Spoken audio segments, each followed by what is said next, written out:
Hi everyone, welcome to our YouTube channel keep it simple. आज के video में हम बात करेंगे गौतम अदानी जी की, जो कि बिल गेट्स को पछाड़ करके दुनिया के चौथे सबसे अमीर व्यक्ति बन गए हैं। तो आज के वीडियो में हम इस टॉपिक को डिटेल में डिस्कस करेंगे। और आगे बढ़ने से पहले अगर आपने अभी तक चैनल को सब्सक्राइब नहीं किया तो प्लीज सब्सक्राइब करके हमें मोटिवेट कीजिए। तो सबसे पहले अगर बात की जाए कि भाई किस व्यक्ति के पास कितना पैसा है ये पता कैसे लगता है, तो इसके लिए दो इंडेक्स हैं जो कि दुनिया के जो अमीर व्यक्ति हैं उनकी वेल्थ को ट्रैक करते हैं। जैसे कि पहला है ब्लूमबर्ग बिलियनियर इंडेक्स, जो कि दुनिया के जो 500 सबसे अमीर व्यक्ति हैं उनकी वेल्थ को डेली बेसिस पे ट्रैक करता है। क्योंकि ज्यादातर अमीर लोगों के पास कंपनीज के शेयर्स होते हैं जो कि स्टॉक एक्सचेंज पे लिस्ट होती हैं। तो दुनिया भर के जब स्टॉक एक्सचेंज क्लोज होते हैं, तो फाइनली जब न्यूयॉर्क का स्टॉक एक्सचेंज क्लोज होता है, तो उसके बाद जो अमीर व्यक्तियों के नंबर हैं बेस्ड ऑन कि उस दिन उनकी कंपनीज के शेयर ने कैसा परफॉर्म किया है, तो ये नंबर अपडेट किए जाते हैं। इसी तरह से दूसरी लिस्ट है फोर्ब्स की रियल टाइम बिलियनियर रैंकिंग, जो कि डेली बेसिस पे जो अमीर व्यक्तियों के जो वेल्थ में चेंजेस होते हैं उसको ट्रैक करती है। और इसमें जो भी रिस्पेक्टिव जो स्टॉक मार्केट्स होती हैं किसी भी कंट्री की, वो जब ओपन होती है तो उसके बाद इसमें एवरी 5 मिनट्स यानी कि ऑलमोस्ट रियल टाइम बेसिस पे वेल्थ को ट्रैक किया जाता है। तो ब्लूमबर्ग बिलियनियर इंडेक्स के हिसाब से जो गौतम अदानी जी हैं वो अब दुनिया के चौथे सबसे अमीर व्यक्ति बन चुके हैं। इन्होंने बिल गेट्स को पछाड़ा है। बिल गेट्स के पास अब 112 बिलियन की वेल्थ है और गौतम अदानी जी के पास अब 113 बिलियन डॉलर की वेल्थ हो चुकी है। हालांकि ये इंडेक्स डेली बेसिस पे बदलता है। तो अगर गौतम अदानी की कंपनी जैसे कि अदानी एंटरप्राइजेज, अदानी पोर्ट्स वगैरह के शेयर्स गिरते हैं और वहीं माइक्रोसॉफ्ट के शेयर्स बढ़ते हैं, तो हो सकता है कि आपको ये जो रैंकिंग है ये बहुत ही जल्दी बदलती हुई भी दिखाई दे।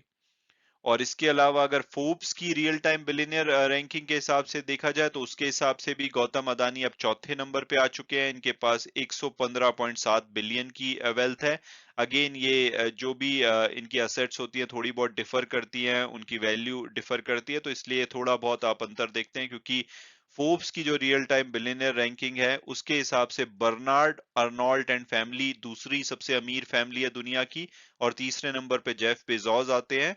हालांकि ब्लूमबर्ग बिलियनियर इंडेक्स के हिसाब से जेफ बेजोस दूसरे नंबर पे है और बर्नार्ड अर्नोल्ट जो कि लुई विटॉन जो ब्रांड है उसको ओन करते हैं, वो तीसरे नंबर पे आते हैं। हालांकि दोनों ही लिस्ट के हिसाब से इलॉन मस्क पहले नंबर पे हैं और गौतम अदानी चौथे नंबर पे हैं। और अगर बात की जाए कि भाई मुकेश अंबानी जी कहाँ पे हैं, तो ब्लूमबर्ग बिलियनियर इंडेक्स के हिसाब से मुकेश अंबानी जी 11वें नंबर पे हैं। 88 बिलियन के आसपास की इनकी वेल्थ है। और फोर्ब्स की जो रियल टाइम बिलियनियर रैंकिंग है उसके हिसाब से इनके पास 90.6 बिलियन की वेल्थ है और ये 10वें नंबर पे हैं।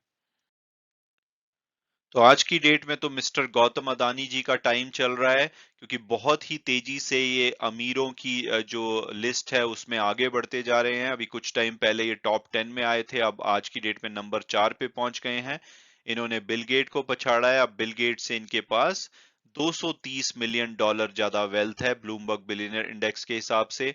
और अगर आप इस साल जो वाईटीडी चेंज है यानी कि 1 जनवरी के बाद अगर वेल्थ चेंज की बात करेंगे, तो आपको सिर्फ एक ही व्यक्ति टॉप 11 में दिखेगा जिसकी की वेल्थ पॉजिटिवली बढ़ी है, वो है गौतम अदानी, जिनकी की वेल्थ 36 बिलियन इस साल यानी कि 1 जनवरी के बाद बढ़ी है। क्योंकि उसकी रीजन यह है कि अदानी ग्रुप की जितनी भी कंपनीज हैं उनके शेयर्स ने काफी अच्छा परफॉर्म किया है। और यहीं पे जो दूसरे अमीर लोग हैं उनकी वेल्थ लगातार कम होती जा रही है। जैसे कि इलॉन मस्क की वेल्थ 28 बिलियन कम हुई है इस साल में। जेफ बेजोस की वेल्थ 44 बिलियन कम हुई है। बर्नार्ड ऑर्नोल्ट की वेल्थ 41 बिलियन कम हुई है। बिल गेट्स की वेल्थ 25.8 बिलियन कम हुई है।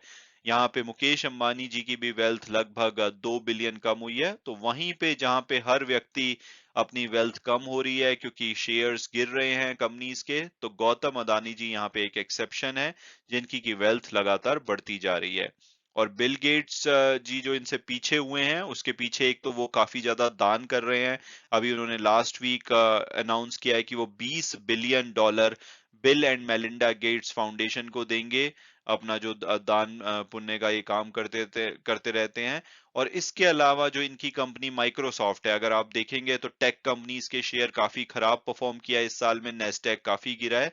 तो माइक्रोसॉफ्ट का शेयर 21.58% गिर चुका है इस साल में, जिसकी वजह से भी इनकी वेल्थ में काफी कमी आई है। और जो अदानी ग्रुप के चेयरमैन गौतम अदानी जी हैं, इनकी जो वेल्थ है वो अगर हम जनवरी 2021 या 2021 के शुरू से बात करें तो ऑलमोस्ट डबल हो चुकी है। ऐसा माना जाता है कि इनकी वेल्थ 6000 करोड़ रुपए पर वीक के हिसाब से लेटली बढ़ रही है। और अगर इनके बिजनेसेस की बात की जाए तो ये Adani power, Adani green energy, Adani gas, Adani ports, Adani enterprises, बहुत सारे बिजनेसेस आपको दिखेंगे। और इवन इन्होंने अभी ये भी बोला है कि ये ग्रीन एनर्जी में घुसना चाहते हैं और ये उसके लार्जेस्ट प्रोड्यूसर बनना चाहते हैं और इसके लिए ये $70 बिलियन इन्वेस्ट करेंगे रिन्यूएबल एनर्जी प्रोजेक्ट्स में। इसके अलावा अगर डोनेशन की बात की जाए कि भाई दूसरे लोग दान करते हैं तो क्या ये नहीं करते, तो इन्होंने अभी पीछे जब जून में इनका 60th बर्थडे था तो इन्होंने प्लेज किया था कि 60,000 करोड़ रुपए जो कि $7.7 बिलियन होता है, उतना पैसा डोनेट करेंगे सोशल कॉजेस के लिए। और ये जो डोनेशन है अदानी फाउंडेशन के द्वारा मैनेज की जाएगी और ये प्राइमरली हेल्थ केयर, एजुकेशन और स्किल डेवलपमेंट एरिया में ये डोनेशन करेंगे। और इसके अलावा ये अप्रैल में 100 बिलियन यानी कि सेंटी बिलियनियर जिन्हें बोलते हैं, $100 बिलियन से भी ज्यादा वेल्थ रखने वाले व्यक्ति बने थे, जिसमें कि आपको इलॉन मस्क मिलेंगे, जेफ बेजोस मिलेंगे, बर्नार्ड अर्नोल्ट एंड फैमिली मिलेंगे। तो उस ग्रुप में इन्होंने कदम रखा था। हालांकि मुकेश अंबानी जी जो कि इंडिया के बहुत लंबे समय तक अमीर व्यक्ति रहे हैं, इनके पास भी अभी तक 100 बिलियन की वेल्थ नहीं हुई है। मैं उम्मीद करता हूँ कि आपको ये वीडियो पसंद आया होगा और आपने कुछ नया जाना होगा। Thanks so much for watching the video and God bless you all.